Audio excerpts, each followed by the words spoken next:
안녕하세요. 아낌없이 크는 나무 아크나입니다. 오늘은 이택화 작가님의 소설집 노처녀의 청혼서에 수록된 금화는 옷을 벗을까를 준비했습니다.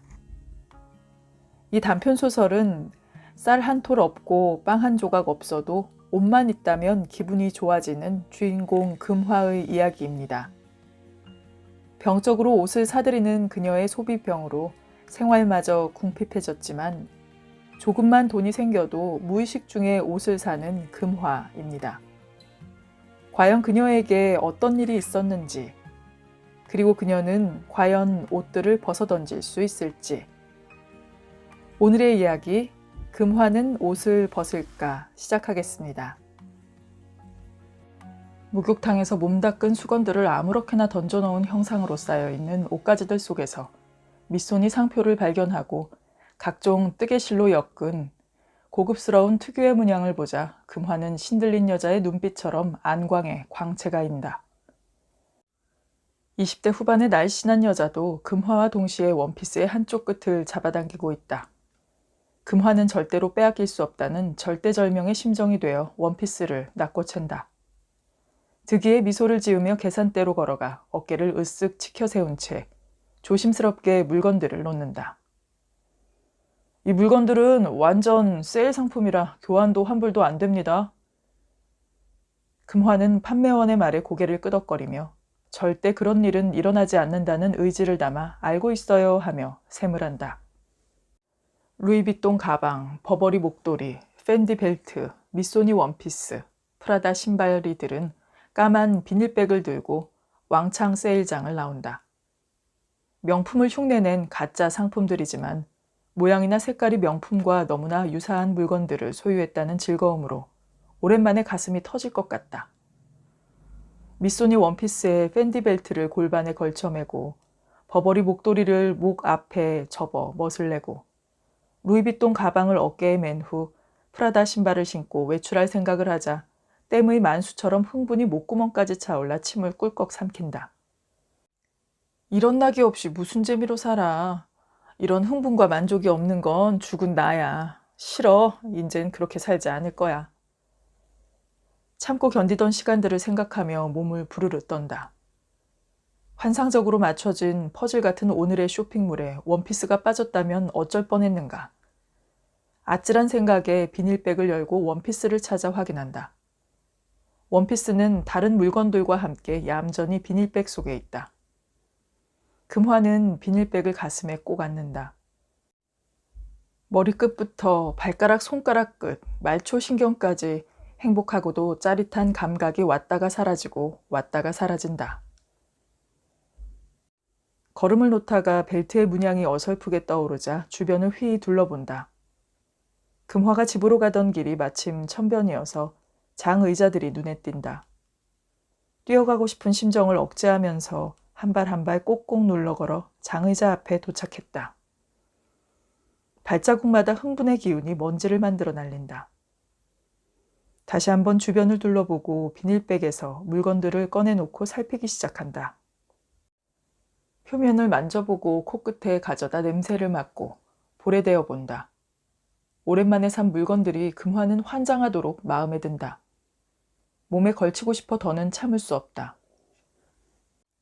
오랜 시간 그리움에 가두고 가두던 여인을 만난 남자가 분기탱천한 성욕을 누를 길 없어 여인을 포옹하듯 금화는 비닐백을 가슴에 안고 천변역 웨딩홀 건물로 들어간다.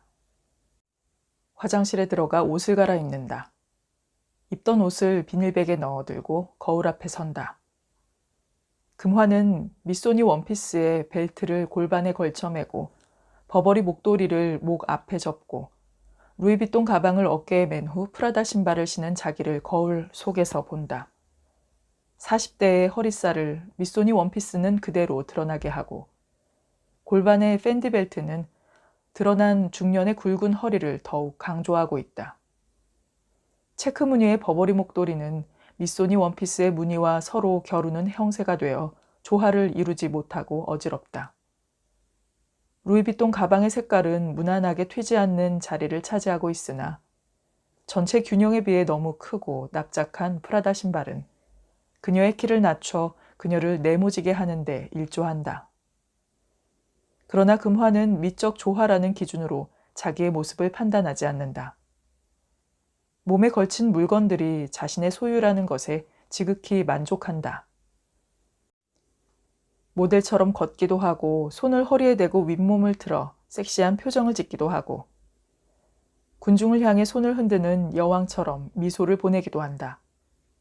몇 명의 여자들이 화장실에 들어올 때마다 행위를 멈추다. 그녀들이 나가면 거울에 자신을 비추던 금화가 한참 만에 화장실을 나온다.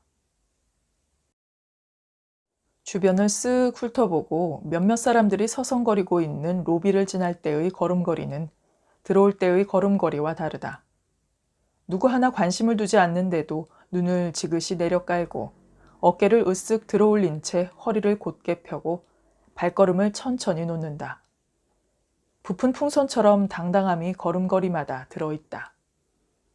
밖으로 나온 금화는 천변의 장의자에 가서 앉는다. 금화는 누군가에게 자신의 모습을 보여주고 싶어도 보여줄 사람이 없다는 것이 안타깝다. 생각나지 않던 엄마와 남편이 갑자기 떠오른다. 지난날의 기억들이 천변의 나무와 물의 흐름이 눈에 들듯 새록새록 떠오른다. 머리가 찌르르 아파온다. 주름진 눈가의 물기를 주름진 손등으로 누르며 고개를 수그린다. 들썩거리던 어깨만으로 참지 못한 오열이 터진다. 지나가던 사람들이 하나둘 모여든다. 아니 이거 집안을 말아먹기로 작정을 했나? 한두 번도 아니고 정신 차려 이거사! 철썩철썩 무방비 상태로 금화는 따귀를 맞았다. 새님처럼 말이 없으신 아버지는 금화의 옷값이 써있는 청구서에 영의 개수를 2번, 3번 헤아리다가 금화의 방문을 열고 자고 있는 금화의 머리채를 잡아 올려 따귀를 때렸다. 반복해서 여러 차례. 진도 모피코트를 포함해 청구서는 1,000만 원을 넘고 있었다. 금화는 침대에서 코피가 터졌다. 따귀만으로 분이 풀리지 않은 아버지가 주먹을 날렸기 때문이었다. 엄마가 달려와 말리지 않았다면 금화는 병원에 입원했을 것이었다. 그만큼 아버지는 딸의 소비병에 대한 원망이 짙었다. 그날 금화는 엄마와 부둥켜 안고 한참을 울었다. 금화의 엄마는 빼어난 미모는 아니지만 주변의 시선을 받을 만큼 키가 크고 인물이 좋았다. 학창시절 공부에는 관심이 없어 책과는 담을 쌓고 살았다. 남아도는 시간과 열정을 멋부리기와 남자에게 쏟았다. 공부를 못해 대학에 가지 못했으나 남자들에게 인기가 높았다. 여러 남자와 사귀며 상처 주고 상처 받았다. 남자란 다 그렇고 그렇다며 시큰둥할 때는 이미 결혼 정년기를 넘기고 있었다. 30을 넘겨 혼기를 놓친 데다가 집에서 빈둥거리며 놀기도 그럴 때 생긴 것 별 볼 일 없고 가진 것 많지 않은 금화의 아버지와 선을 봤다. 금화의 아버지 역시 혼기를 놓친 노총각이었는데 미모가 남아있는 금화의 엄마에게 반해 목을 매달며 청혼해왔다. 예전 같으면 쳐다보지도 않을 남자였으나 들이는 정성이 갸륵하고 달리 인생 계획이 있는 것도 아닌데다 몇 번 심정이 울적할 때 아는 것이 임신이 되어 결혼하였다. 주변에서는 못이 고르려다 300 올랐다고 했다. 금화의 아버지가 돈 쓸 줄 모르고 사람 모이는 곳도 싫어해서 낭비가 없는 데다 금화의 할아버지가 유산을 조금 남겨주고 갔기에 그들은 중류 가정을 이루며 살 수 있었다. 금화의 외모는 엄마를 닮았다기보단 할아버지를 많이 닮았다. 외꺼풀인 작은 눈과 수치 적은 눈썹은 밑으로 약간 처졌고 앞코는 메부리코처럼 크고 가운데는 낮았으며 입술은 얼굴에 비해서 얇았다. 그래도 엄마의 갸름한 얼굴형과 예쁜 이마를 닮아서 그리 밉상은 아니었다. 금화의 엄마는 자기가 낳아놓은 딸이 너무나 마음에 들지 않았다.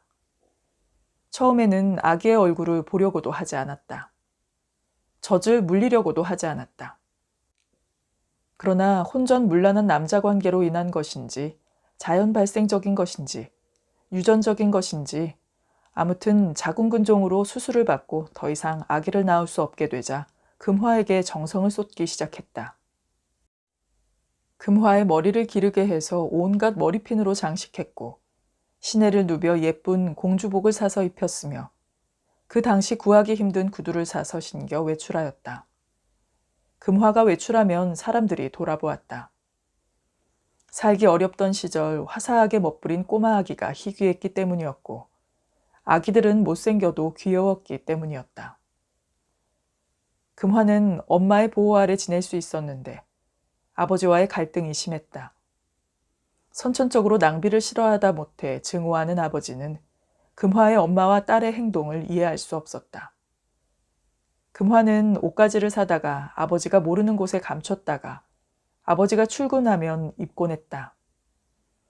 금화의 엄마는 금화의 소비벽으로 금화의 아버지와 많이 다투게 되었으므로 집안은 늘 냉기가 돌았고 우울이 떠돌았다. 아버지에게 있어 금화는 취직할 궁리를 하는 법이 없고 돈 쓸 궁리만 하는 존벌레 같은 존재였다. 그래도 엄마는 하나밖에 없는 딸의 행동을 이해하지 못하겠다면서도 사온 옷가지를 숨겨주고 갯돈을 타서 빚을 갚아주고 살림비를 줄여서 용돈을 주었다. 금화의 엄마가 자궁근종이 재발하고 악성으로 번지면서 집안의 돈을 전부 탕진하다 빚까지 지고 죽은 후 금화는 남편을 만났다. 금화의 소비병이 줄지 않은 데다가 엄마로 인한 빚이 이자를 낳고 원금과 이자가 이자를 낳아가고 있을 때 아버지는 퇴직금을 수령해서 금화 곁에서 떠났다. 아니, 도망쳤다. 1년치의 생활비와 그 안에 남자 만나 시집가라는 글귀를 금화의 머리맡에 남겨놓은 채 금화는 아버지와의 이별이 슬프거나 아프기보다는 홀가분했다. 마음 놓고 무엇인가 살 수 있다는 생각이 앞섰다.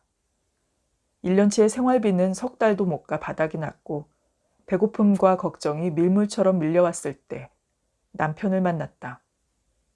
정확히 말하면 죽어버린 남편을 만났다.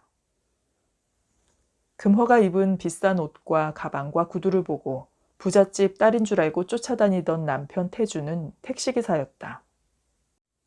집 앞에서 택시를 탄 그녀를 본 후 집 근처를 배회하며 그녀를 기다렸다. 혹시나 부잣집 딸을 후려 팔자나 고칠 수 있을까 싶어 때로는 택시 안에서 때로는 길목을 지키며 생활비를 탕진하고 하루 종일 굶어 배가 너무 고픈 금화는 자진해서 태주를 기다렸고 태주는 그녀에게 밥을 사주었다. 경매로 집이 넘어가 갈 곳이 없던 금화를 태주는 자취방으로 데려와 있게 하였다가 결혼하자고 하였다. 내 주제에 무슨 부잣집 딸이람 이라는 자조적인 말과 함께 태주는 신혼 초 금화가 옷가지를 사서 한 달치 월급보다 많은 청구서가 날아왔을 때 자기처럼 돈이 없는 놈과 결혼한 금화를 안타깝게 여겼었다.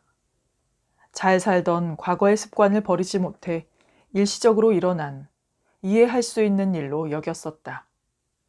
생활에 적응하다 보면 이런 일이 일어나지 않거나 차츰 사라질 것으로 생각했다. 또한 그런 금화의 소비 성향을 맞춰주지 못하는 자기가 못난 남편이라고 생각해 더욱 열심히 손님을 실어 삥땅을 쳐야겠다고 나름대로의 애정어린 결심을 하였었다. 그러나 반복적으로 큰 액수의 청구서가 날아오자 태주는 위기의식을 느꼈고 금화를 타일렀으며 할 수 있는 한 반품하거나 환불조치하였다. 그리고 돈 관리를 모두 자신이 하였고 금화가 입는 옷가지를 눈여겨보며 물건을 사들이는지 관심의 끈을 늦추지 않았다. 그래도 금화가 옷가지를 사다 감추고 갚아야 할 돈이 드러나자 더는 참지 못하고 주먹 다짐을 시작하였다. 중학교를 겨우 졸업한 태주는 금화가 대학에 적을 두었었다는 것이 친구들에게 자랑거리였고 무정자증으로 아기를 가질 수 없다는 의사의 판결이 있었으므로 아내에 대한 미안함이 생겨 금화의 소비벽을 조금은 참아낼 수 있었다. 부모의 이혼으로 어려움이 많았던 태주는 자신은 절대 이혼하지 않겠다는 결심을 늘 입 밖에 내고 다녔으므로 아내와 헤어질 생각은 추호도 없었다. 그리고 마누라의 잘못된 버릇은 어떤 방법을 써서라도 고쳐 살면 된다는 생각을 갖고 있었다. 금화가 모질게 얻어맞으면 주춤 소비벽 증세가 완화되는 것을 느끼고부터는 금화가 옷가지를 사가지고 들어올 때마다 태주는 금화를 모질게 팼다. 뼛속까지 고통이 스밀 정도로 주먹이나 발길질을 했고 손에 잡히거나 눈에 드는 물건을 사용해 금화를 비명지르게 했다. 태주는 점점 더 벌벌 떨며 비는 금화의 비굴한 모습과 눈치를 보면서 아양을 떨어대는 금화를 때리는 것에 취미가 붙어 쾌감을 느끼기 시작하였다. 폭력의 쾌락을 느끼기 시작한 것이었다. 그래서 때로 토끼몰이를 하듯이 금화로 하여금 소비를 하도록 유도하고 지독한 매질을 하였다. 때리는 요령이 늘어 피가 터지거나 뼈가 부러져 병원에 실려가지 않게 하면서도 고통 속에 몰아넣었다. 헤아리기 어려울 만큼 갖가지 때리기 기술을 발휘하였다. 태주의 매질은 점점 변태성으로 변해 금화의 옷을 벗기고 때리기 시작했으며 온갖 굴욕적인 자세를 요구하다가 흥분이 극에 달하면 달려들어서 그 짓을 하였다. 금화는 그런 남편에게 대드는 기색조차 없이 때리면 맞고 안으면 안겼다. 금화는 자신이 옷을 많이 사들인다는 것을 모르는 바가 아니었고 죄책감도 있었다. 시간이 지남에 따라 금화는 옷을 구입하는 요령이 생겨 비싸지 않은 것으로 골랐으며 기간을 조절하기도 하였다. 남편이 때리거나 굴욕적인 성행위의 자세를 요구한 후에는 갖고 싶거나 충동적으로 사고 싶은 물건을 살 수 있었으므로 남편과의 생활은 참고 견딜만 하였다. 때로 금화가 행복한 시간을 보낼 때가 있었다. 새로 산 옷을 입고 다리가 아파서 걷지 못하도록 거리를 순회하다가 집으로 돌아와 캄캄한 거실 소파 위에 앉아있을 때였다. 피론이 나른하게 몰려와 수족을 조금도 움직이기 싫은 상태에서 자신의 옷들을 생각하는 시간은 지금까지 느끼지 못하는 나른한 행복감을 느끼게 하였다. 편안한 사람이나 친구 앞에서 두 다리를 쭉 벌리고 팔베기를 하고 누운 것처럼 아늑하고 따스했다. 이런 날은 태주가 노름을 하다가 새벽녘에 돌아올 때까지 또는 야간 근무로 귀가 시간이 새벽이 될 때까지 불을 켜지 않은 채 소파에 앉아 황홀감을 누렸다. 태주는 금화와의 생활을 위해 더욱 분주하게 손님을 찾아 헤맸고 날마다 삥땅을 쳐서 금화가 진 외상값을 갚았다. 금화의 집에는 옷가지들이 쌓여갔다. 태주는 금화로부터의 쾌락이, 금화는 태주로부터의 금전이 필요했으므로 불만과 염증을 누르며 10년 이상의 생활을 그럭저럭 꾸려나갔다. 태주가 장거리 손님을 태우고 시속 150km로 고속도로를 달리면서 버스를 추월하다가 즉사한 후 금화의 생활은 돌아보아서 가장 안온했던 생활, 그 생활이 깨져버렸다. 빨리 돌아와 다른 손님을 태우려고 욕심부렸던 태주가 죽은 후 보상금과 집은 빠르게 줄었다. 반지하 월세 방문을 열고 금화는 문 옆에 스위치를 올린다. 창고를 개조한 방은 7평으로 넓은 편인데 금화가 누울 자리를 빼고 발 딛기가 어려울 만큼 옷, 가방, 신발, 벨트, 액세서리로 꽉 차 있다. 금화는 방문에 들어서기만 하면 이사 오던 날이 떠오른다. 아이고, 옷도 많아라. 아유, 옷 장사 하나 보네. 이사 오는 날 방 안을 들여다본 주인 아줌마는 방을 온통 채우고 있는 옷을 보면서 자기가 사서 입을 만한 것이 있는지 살피려고 뒤적거렸었다. 집주인인 자기에게는 원가 정도로 옷을 팔 것이라는 계산과 함께. 아우, 근데 새 옷이 아닌 것 같네. 이 치마는 값이 얼마요? 이거 다 제 옷이에요. 하는 금화의 다부진 목소리를 듣고 주인 아줌마의 눈이 동그래졌었다. 금화는 방에 들어와서 옷을 볼 때마다 주인 아줌마의 주름진 눈두덩이가 밀어 올려진 다른 곳에 비해 그렇지 않아도 균형 없이 큰 눈이 더 커진 모습이 떠올라 으쓱해지는 마음이 들고 자식인 양 옷들이 사랑스러웠다. 오늘의 수확물을 벗어 정성스럽게 정리하자 배가 고파온다. 배가 고프다 못해 속이 쓰리고 아프다. 그러나 금화는 세면을 마치고 행거와 행거 사이에 이불을 깔고 눕는다. 방 안 어디에도 쌀 한 톨, 빵 한 조각 없다는 것을 잘 알고 있기 때문이다. 양쪽 손을 배 위에 대고 쓰리고 아픈 위가 멈추기를 기다린다. 쉽게 고통이 사라질 것 같지 않다. 위궤양 증세를 보인 지가 석 달이 넘는다. 불규칙한 식사가 금화의 위를 망가뜨리고 있다. 쓰라린 배를 잡고 있다가 금화는 좋은 생각을 떠올려 고통을 견디려고 옷을 생각한다. 어둠에 익숙해졌고 방 안의 위치를 기억할 수 있어서 금화는 일어나 미소니 원피스를 옷걸이에서 빼내 이불 위에 올려놓는다. 구김이 가는 옷도 아닌데 구겨질세라 옷이 튈세라 조심한다. 손을 미소니 원피스 위에 올려놓고 남자가 애인의 젖가슴을 처음 더듬는 것처럼 쓸어보고 쓸어본다. 부드러운 실의 느낌과 까슬까슬한 감촉이 뱃속의 아픔을 덜어준다. 아픈 기운을 밀어내자 내일 입고 나갈 자신의 모양새가 떠오르고 입가가 밀어 올려지면서 웃음기가 배인다. 잠이 금화를 밀고 간다. 주인 아줌마의 짝짝 끄는 슬리퍼 소리가 꿈인가 생신가 느끼는데 방문이 와락 열린다. 깜빡 잊고 문을 잠그지 않았다. 새로 산 옷가지의 흥분이 문단속을 잊게 한 것이다. 오늘 방세 줘야지. 밀린 방세 안 내면 방 빼기로 약속한 날이여. 방세 밀린 게 반년인 거 알지?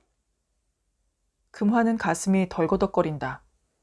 한 손으로 방바닥을 짚고 일어나 이불에서 몸을 빼지도 못하고 오늘 돈을 못 받아서요. 조금만 기다려주시면. 뭐요? 아이고, 이젠 안 돼. 방세 대신 옷 남겨놓고 내일 방 비워. 다음에 돈 가져와서 옷 찾아가. 방문이 쿵 닫히고 대원 참 별예절을 다 보지. 돈만 있으면 옷이다 가방이다 신발이다 사들고 오면서 지가 사는 방세는 밀리니 별 미친 여자를 다 봐. 들으라고 큰 소리로 말하며 간다. 금화는 이불 아래로 미끄러져 내려간 미소니 원피스를 들어다 가슴에 꼭 안는다. 주인 아줌마가 이번에 호락호락하게 넘어갈 것 같지가 않네. 어떡하지? 신용불량자라 돈 빌릴 수도 없고 더 이상 돈을 빌릴 사람도 없는데 일자리도 오늘 돈 받고 그만두어서 갈 곳도 없는데. 금화는 미소니 원피스를 가슴에 안은 채 이불 속으로 들어간다.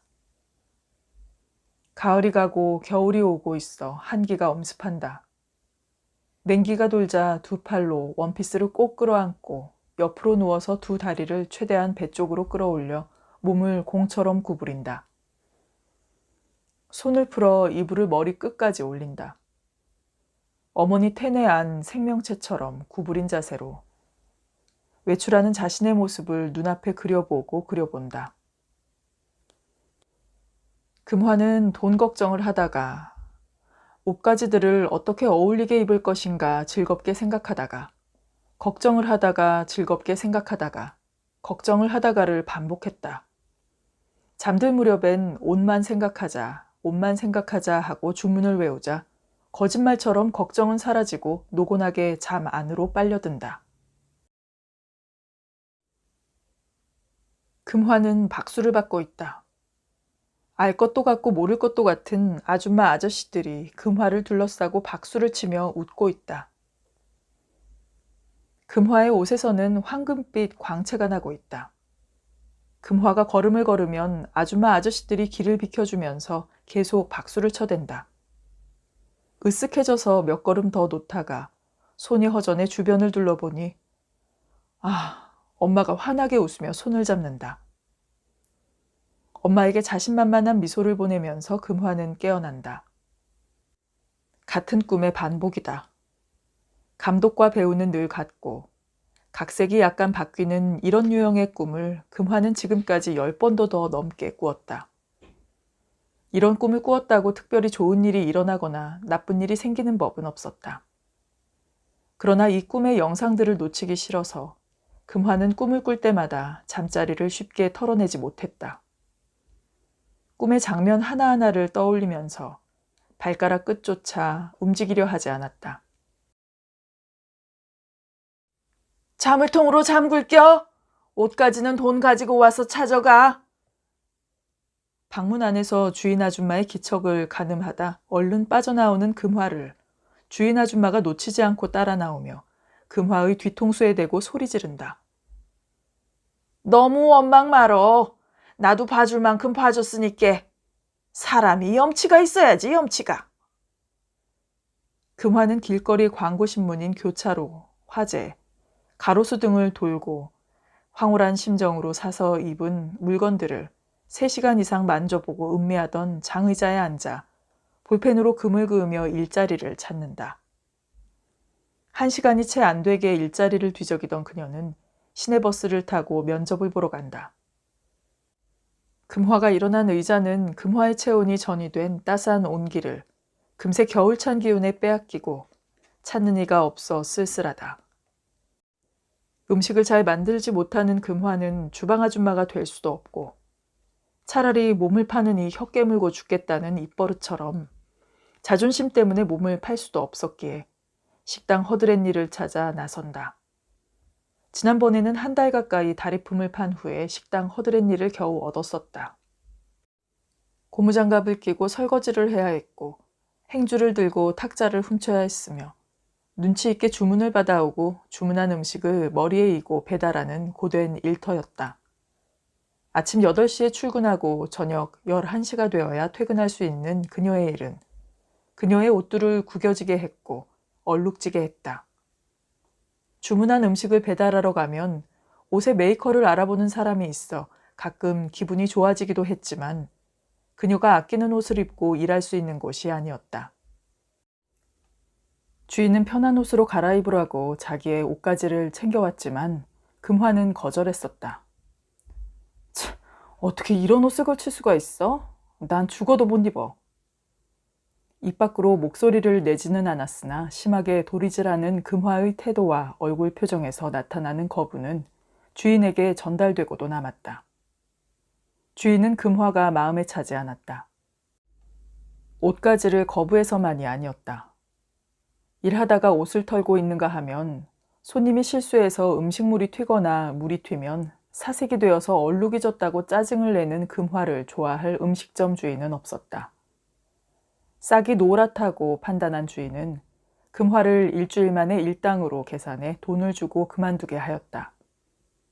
금화는 오랜만에 돈을 손에 쥐자 밀린 월세는 까마득히 잊어버리고 미리 봐둔 왕창 세일장으로 걸음을 옮긴 것이었다. 금화의 다른 옷인 학벌은 금화의 취직을 방해하는 중요한 요인이 되었다. 금화의 엄마는 대학을 가지 않겠다는 딸을 50만 원이 넘는 개인 부티크 옷으로 달래어서 가게 했었다. 그러나 집에서 멀리 떨어진 천안의 삼류대학에 적을 두고 있던 금화는 2학년 1학기 등록금을 내려고 은행에 가다가 마음에 드는 옷가지의 유혹을 견디지 못하고 사버린 후 중퇴하였다. 이후부터 주변 사람의 눈을 속이고 사고 싶은 물건을 사는 버릇이 생겼다. 3번이나 더 등록금을 타다가 옷가지를 사고 용돈을 타내던 금화는 대학가를 맴돌며 지냈었다. 엄마가 금화의 친구를 우연히 만나 이 사실을 알게 되기까지. 금화의 자존심을 유지하는 큰 힘은 주변 누구보다 자기가 비싸고 좋은 옷가지를 걸친다는 것과 대학물을 먹었다는 것이었다. 그래서 눈만 개눈처럼 높은 금화가 취직을 하려고 해도 자기의 수준에 맞는 일을 찾기란 어려웠다. 재주와 기술을 도통 찾기 어려운 금화의 실력으로 들어갈 곳이 없었다. 옷이나 보석 또는 액세서리를 파는 가게에 취직하려 해도 뻣뻣하기만 하고 손님의 비위를 맞추지 못하는 금화는 며칠을 버틸 수 없었다. 대학물을 먹었다는 금화의 자존심은 이를 배우려는 쪽으로 마음을 기울어지게 하는 것이 아니라 시장의 값싸고 허름한 옷가지처럼 일에 대해 비웃음만 묻어나게 하였다. 그래서 주인에게 고개 숙여 부탁하지 못하였기에 금화는 직장 생활을 유지하기가 어려웠고 돈을 얻을 수 없었다. 금화는 하루 종일 종업원을 구하는 음식점과 가게를 다리가 붓도록 찾아다녔으나 거절당한다. 종업원이 매출과 직결되는 중요한 사항이란 걸 아는 주인들은 이 분야, 즉 사람 쓰는 일에는 베테랑들이다. 취직하려고 오는 사람의 얼굴 표정, 눈빛, 옷차림, 말투만 보아도 며칠짜리인가, 몇 달짜리인가, 몇 년짜리인가 알아맞춘다. 금화의 옷차림과 표정과 말투는 주인들의 눈에 며칠짜리이다. 이런 종업원은 가게에 도움이 되지 않고 손해만 끼친다고 주인들은 생각한다. 일을 배우게 하기도 어렵고 손님을 떨어뜨리게 하고 다시 사람을 뽑으려고 광고지에 돈이 들어가게 하는 뜨내기 종업원은 주인들로선 가장 불편한 존재들이다. 금화는 주인 아줌마와 마주보고 방세 이야기 할 일이 난감해서 곧장 방으로 향하지 못하고 천변에 장의자에 앉는다. 아줌마에게 말할 궁리와 돈을 만들 궁리를 하다가 일어난다. 추위가 엄습해서 견디기 어려워졌을 때 금화의 엉덩이가 떠난 의자는 어둡고 겨울에 찬바람이 감돈다. 쪽문을 밀고 들어가 방 앞으로 갔을 때 금화는 본다. 커다란 자물통이 금화의 방문에 걸린 것을.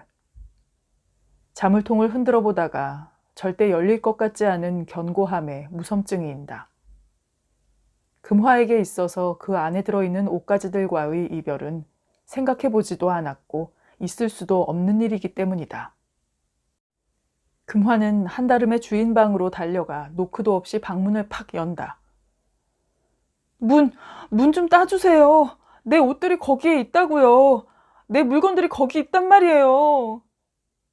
금화에게 밀린 방세를 받지 못해 맺힌 마음이 많은 주인 아줌마가 소리 지른다. 아, 방세를 줘야 따지. 방세 가져오기 전엔 절대 못 따줘. 나가서 방세 가져와. 안 돼요. 문 따주세요. 누구 맘대로? 안 돼. 금화는 주인 아줌마의 옷소매를 잡아 흔든다. 아니, 이년이 누구를 잡아 흔들어? 금화의 머리채가 잡혀 흔들린다. 금화는 맞잡이를 하려다 옷이 찢길 것 같아 그만둔다. 야야, 철구야! 너 뭐하냐? 이년 좀 끌어내라. 한창 혈기 넘치는 20대 총각으로 못생기고 덩치 큰 철구가 대들어 금화의 뒤에서 번쩍 들어 문 밖으로 내몬다. 철커덩 철컹. 대문과 쪽문이 쇳소리를 내며 입을 굳게 다문다. 금화는 대문을 몇 번 두드리다가 몸을 돌린다. 달리 갈 곳이 없어 천변으로 가 장의자에 앉는다. 금화는 아버지와 남편이 그립지 않다. 그들과의 즐거웠던 한때를 기억하려고 해도 따스한 기억이 떠오르지 않는다. 방 속에 있을 옷가지들이 보고 싶고 만지고 싶어 미칠 지경이다가 금화는 갑자기 엄마가 생각난다. 엄마가 보고 싶다. 눈물이 차가운 밤 공간을 채우며 흐른다. 한참 어깨를 떨며 울다가 엄마의 언니인 이모가 생각난다. 금화의 소비병에 진저리를 치며 단교를 선언했던 이모 집 밖에는 갈 곳이 없다. 더는 추위를 견딜 수 없었으므로 금화는 의자에서 일어난다. 새 신발은 금화의 뒤꿈치를 쪼고 있다. 택시비도 없고 추위에 서 있을 수도 없는 금화는 밤을 걸어 동력이 환해질 무렵 이모 집에 도착한다. 방 하나가 불을 밝히고 있다. 염치를 따질 수 없을 정도로 춥고 발이 아파서 견딜 수 없으며 허기로 지친 금화는 초인종을 누른다. 누구세요? 금화야. 금화 누나. 빨리 문 좀 열어줘라. 문이 열린다. 허리를 굽히고 대문을 들어서니 탁교가 현관문을 밀며 나온다. 아니, 누나. 아, 탁교야. 이모랑 이모부는? 출타 중이셔. 탁교 너 혼자 있는 거야? 어디 가셨니? 동남아 여행. 3일 후에 오실 거야. 새벽에 안 자고 뭐해? 박사 논문 준비하느라고. 아, 그렇구나. 혹시 먹을 것 있니? 주방으로 와. 금화는 예쁜 옷을 입고 걷다가 옷이 사라지고 그 옷을 어디에서도 찾을 수 없어 망연자실하다가 깨어난다. 방에 두고 온 옷가지가 생각나 자리에 누워 있을 수 없다. 아이를 잃은 엄마의 심정으로 가슴이 울렁거리고 답답하게 죄어오는 흉부 압박으로 숨을 몰아쉬며 거실로 나올 때 탁교는 두꺼운 책을 보고 있었다. 나 오래 잤어? 지금이 밤 12시니까 한 15시간 잤네. 오래 잤네. 근데 너 지금 무슨 책 보니? 이거? 무의식에 대한 글이야. 제목이 의식의 지배자 무의식인데 내 전공하고 관련이 있어. 아, 너 심리학 전공이지? 음. 근데 누나 요즘 생활 어때? 나 말하기 싫을 만큼 힘들어. 힘들어 보여. 엄마가 누나 걱정 많이 했어. 내 걱정? 음. 소비벽이 높다고 눈만 뜨면 옷살궁리, 장신구 살 궁리로 빈털털이 되어 찾아올 거라고. 그땐 나 없이도 밥 챙겨 먹이라고. 그리고 잠 잘 재우라고 했어. 이모가 그랬어? 음. 탁교는 금화의 얼굴을 찬찬히 뜯어보다가 진지하게 묻는다. 저기 누나는 왜 그렇게 옷하고 장신구에 집착해? 내가 옷가지를 왜 그렇게 좋아하냐고? 그냥 좋으니까, 미치게 좋으니까. 저절로 눈에 들고 손에 잡히니까, 운명처럼. 운명처럼? 그럼 누나의 운명은 누가 결정한다고 생각해? 내 운명을 누가 결정하냐고? 글쎄, 신일까? 내 자신일까? 누나의 운명을 결정하는 건 무의식이야. 무의식? 무의식이 뭐야? 대학 다닐 때 들어본 프로이드의 무의식이야? 프로이드, 융, 라캉 등 많은 학자들이 더듬으려고 노력했던 어마어마한 세계야. 그들이 말한 건 코끼리 다리 만지는 정도가 아니라 코끼리 땀구멍 만진 정도로 아직 알려지지 않고 있는 광활한 미지의 세계가 무의식이야. 무의식 세계가 우주처럼 넓고 크다는 거니? 손에 잡을 수도 만질 수도 없지만 의식의 세계를 지배해서 생각이나 행동으로 떠오르기도 하지만 대개는 검은 어둠으로 사물들을 삼켜놓고 있는 깜깜한 한밤중처럼 알 수가 없을 만큼 큰 존재지. 사람들 마음마다 그 커다란 무의식 세계를 갖고 있다는 거니? 누나. 사람들은 우주의 몇 배를 담을 수 있고 느낄 수 있는 것이 다 그 깊이와 폭을 잴 수 없는 무한한 무의식의 세계를 품고 있기 때문이야. 인간을 비롯해서 모든 생물이 자연의 섭리 안에 있다는 말 들어봤지? 자연의 섭리 아래서 옴짝달싹 못하고 자연의 규칙대로 살아가야 한다는 자연 섭리 말이야. 자연의 섭리란 무의식 세계를 일컫는 말일 수도 있어. 갓 태어난 동물들이 먹이를 찾아 헤매고 교미를 해서 새끼들을 세상에 내놓고 죽어가는 자연의 섭리라는 것이 그 동물의 머리에 들은 무의식의 세계가 시키는 대로 하는 거니까. 무의식의 세계는 누구도 거부하기 어려운, 거부할 수도 없는 법칙이라서 사람도 무의식의 지배를 받으면서 살지. 우리가 무의식적으로 행동한다는 것은 목적 없이 실수하거나 생각 없이 행동한다는 것처럼 무의식이란 게 우스운 존재 같은데 쉽게 믿어지지 않는데. 사람들은 무의식의 세계를 인정한다는 것은 눈으로 볼 수 있거나 머리 안에서 상상할 수 있는 질서와 아는 것의 세계를 버리고 눈으로 볼 수도 없고 머리 안에서 상상도 되지 않는 혼돈과 미지의 세계를 믿는 것인데 쉽게 믿기가 어렵지? 인간은 특히 의식의 세계가 앞을 가로막고 있어서 무의식의 문으로 들어가지가 않아. 하지만 사람들이 믿지 않으려고 해도 때가 되면 믿게 되어 있어. 지구가 우주의 중심이 아니라는 것과 인간이 신의 아들이 아니라 원숭이의 진화를 믿는 것처럼. 너, 나 대학물 조금 먹다 마른 거 알지? 강의만 들으면 졸리고 지겨워서 휴학계조차 안 쓰고 그만뒀는데 네 얘기 듣다 보니까 머리가 어지러워. 지구가 돈다고 믿는 것이 내 생활이 나아지는 것도 아니고 내가 원숭이의 자손이라고 믿는다고 내 팔자가 피는 것도 아닌데 머리 아프니까 그만두자. 누나의 미래와 관련되는 거야. 조금만 더 들어봐. 인간의 자존심이 무너지는 3가지 사건이 있었대. 하나는 지구가 우주의 중심인 줄 알았는데 수천 개의 별, 아니 그 이상의 별 중 하나고 그래서 태양의 위성으로 유지하는 바닷가 모래알 만한 존재라는 것을 인정하는 거였어.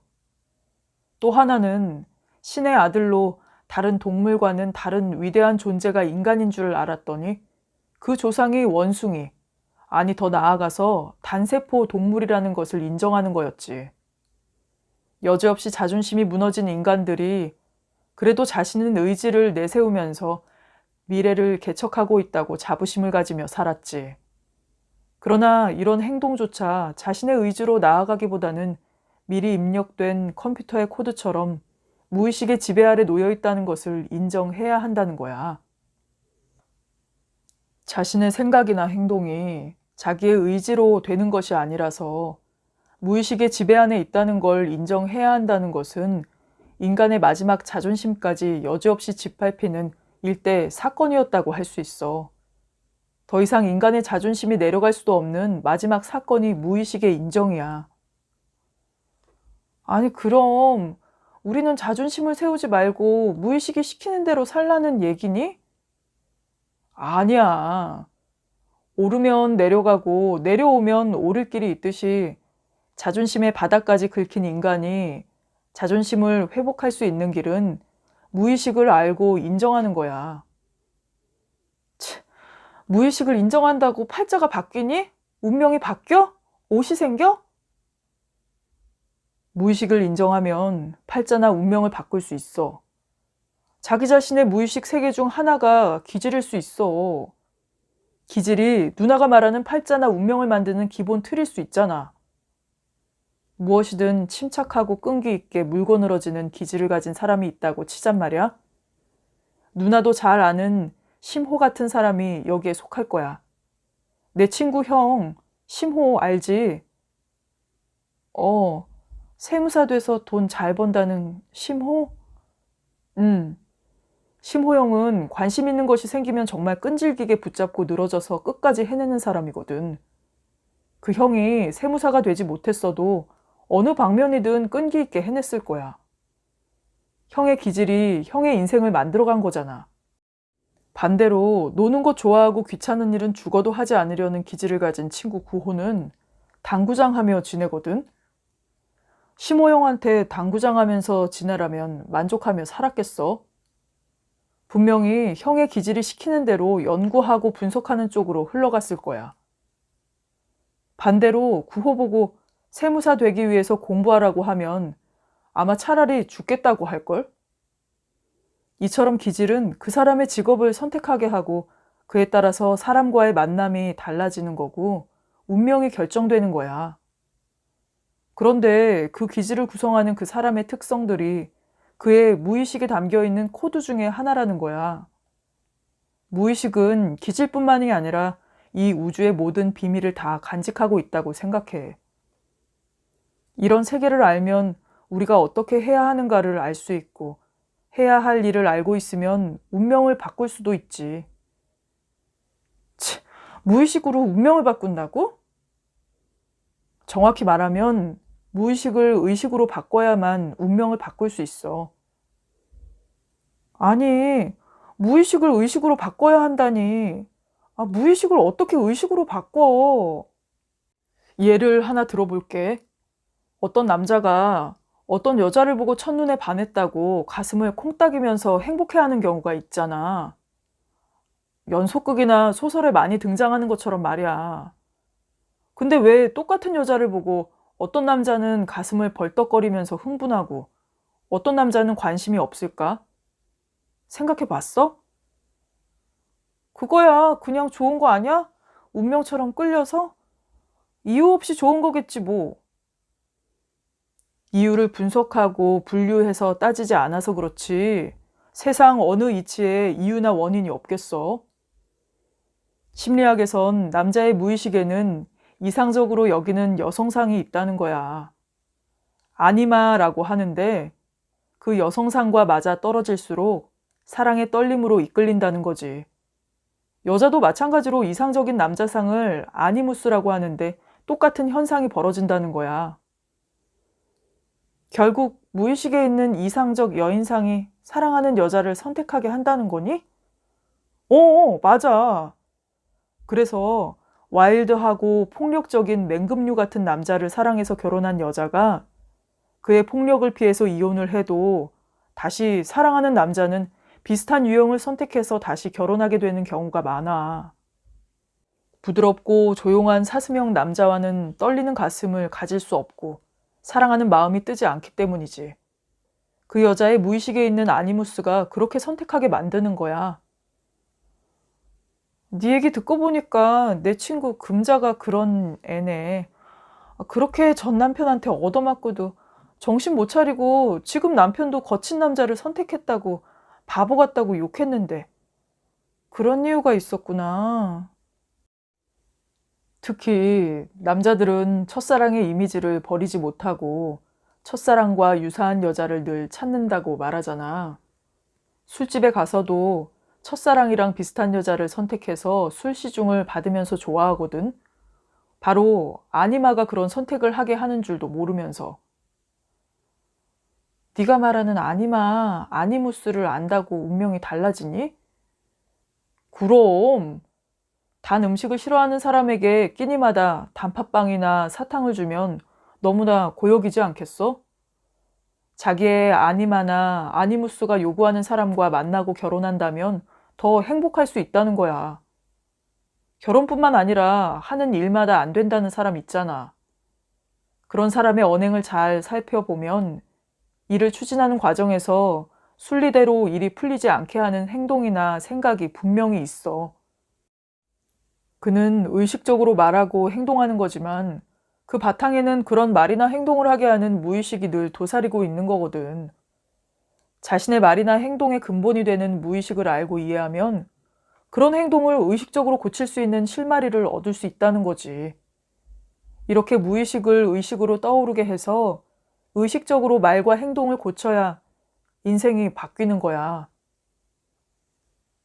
나 같은 평범한 사람도 자기의 무의식이 무언지 알고 팔자를 고칠 수 있을까? 어렵게 생각할 거 없어. 자신에게 가장 문제가 되고 있는 게 뭔지 종이에 적거나 생각해봐. 그런 후에 그 이유는 무엇인지 또 생각해보고, 그 이유가 친절이 부족하다거나 놀기를 좋아한다던가 귀찮게 여겨 하지 않는다던가 끈기가 없다던가 등이 나오겠지? 무의식에 그러한 요소가 많아서 그렇다고 생각하고 고쳐나가는 노력이 있으면 돼. 나의 무의식적인 요소를 추론해서 의식적으로 바꾸자는 거지. 그러니까 네 말은 원래 그렇다며 포기하지 말라는 거잖아. 그치? 그런 셈이지. 자, 그럼 누나의 가장 문제점은 무엇인지 같이 생각해 볼까? 나의 문제점? 나는 옷가지를 너무 사들인다는 거야. 나는 눈앞에 마음에 드는 옷을 보면 절제가 안 돼. 앞뒤 없이 무조건 사거든? 그리고 감당 못하고 어려움을 겪어. 다시는 그러지 말자고 해도 옷을 보면 또 그렇게 하고, 방 안에 앉아 있으면 옷가지들이 사고 싶어서 안달이 난다니까? 참다가 구경만 하자고 나가서는 또 사고를 치는 거야. 나는 옷에 미친 여잔가 봐. 내 팔자가 이렇게 쪼그라붙은 건 다 옷에 미친 내 자신 때문이라고. 누나는 누나의 문제점을 너무 잘 아네.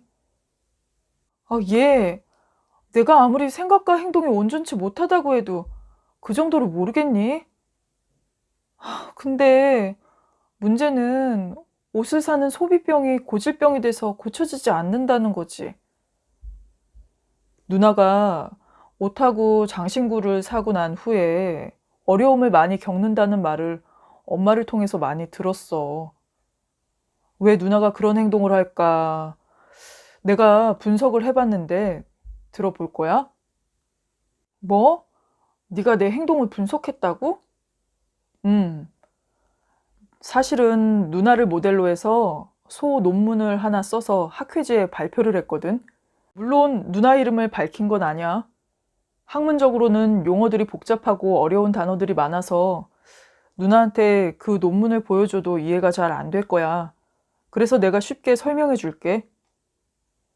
무의식과 의식은 넘나들어. 무의식이 의식화되기도 하지만 반대로 의식들이 무의식화되어 숨는 경우도 있어. 무의식과 의식이 사이에 중간층이 있다는 말이 아니고 무의식과 의식이 서로 바뀌기도 한다는 거야. 다시 말하면 의식이 무의식이 되기도 하고 무의식이 의식이 되기도 한다는 말이야. 여기까지 알았지? 아니, 여러 번 듣다 보니까 헷갈려. 그런 귀신 씻느라 까먹는 얘기 그만하고 쉽게 내 얘기만 해봐. 알았어.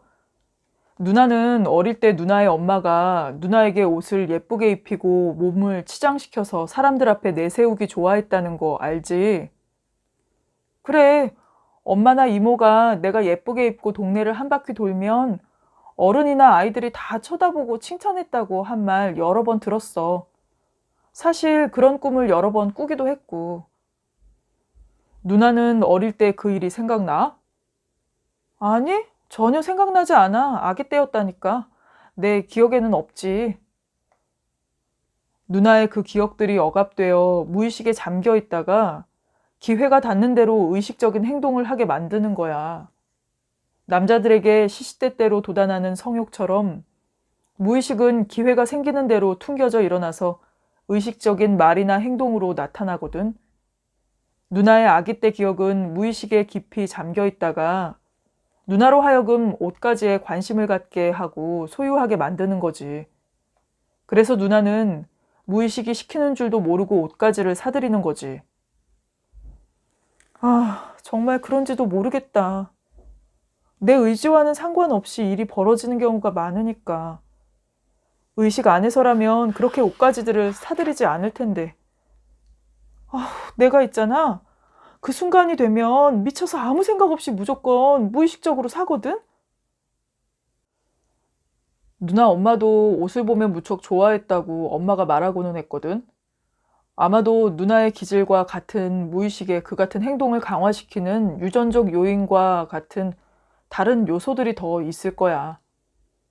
누나 이제 누나의 문제점이 뭔지 알았으면 고쳐서 팔자를 바꿔야 하는 거 아니야? 하지만 내가 옷을 보고 안 살 수가 있겠니? 난 자신 없는데. 당연히 쉽게 될 순 없지. 하지만 무의식 세계를 모르는 것과 무의식의 세계를 의식 안에서 알았다는 건 엄청난 차이가 있거든. 전에 그냥 옷을 사들였다면 이제부터는 무의식이 시켜서 노예처럼 종처럼 옷을 샀구나 생각하고 반성하면 차츰차츰 고쳐지거나 전보단 나아질걸? 누나처럼 광적인 소비 욕구 때문에 인생이 망가지면 이를 악물고 무의식과 대결해서 이겨야지. 그렇게 하면 내 팔자가 달라질까? 누나의 옷가지를 벗어 던지면 달라질걸? 나는 방 안에 두고 온 옷 없이는 살 수 없는데. 너무나 허전해서. 현실은 냉혹하잖아. 선택은 누나가 하는 거야. 누구도 도와주기 힘들어. 나이 40이 넘어서 옷 없이 무슨 낙으로 살아? 옷을 벗어 던지면 다른 낙이 찾아올 거야. 옷은 결국 육체를 감싸는 껍데기인데 껍데기를 벗어 던지면 속 알갱이로부터 우러나오는 어떤 낙이 찾아올지도 모르지. 그 낙을 만나는 순간이 팔자를 바꾸는 순간이 될까?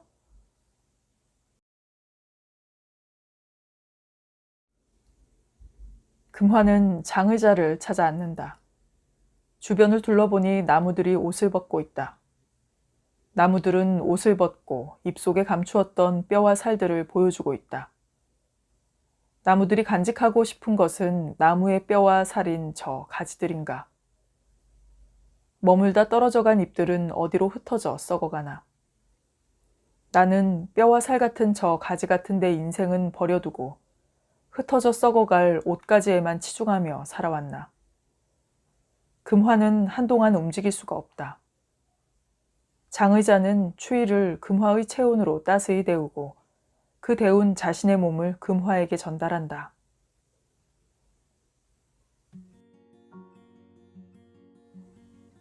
밤에 화재 사건이 발생한다. 금화의 옷가지를 전부 태우고 불은 꺼진다. 금화는 화려한 쇼윈도 속의 옷들을 흘려보다가 가게의 문을 힘차게 민다.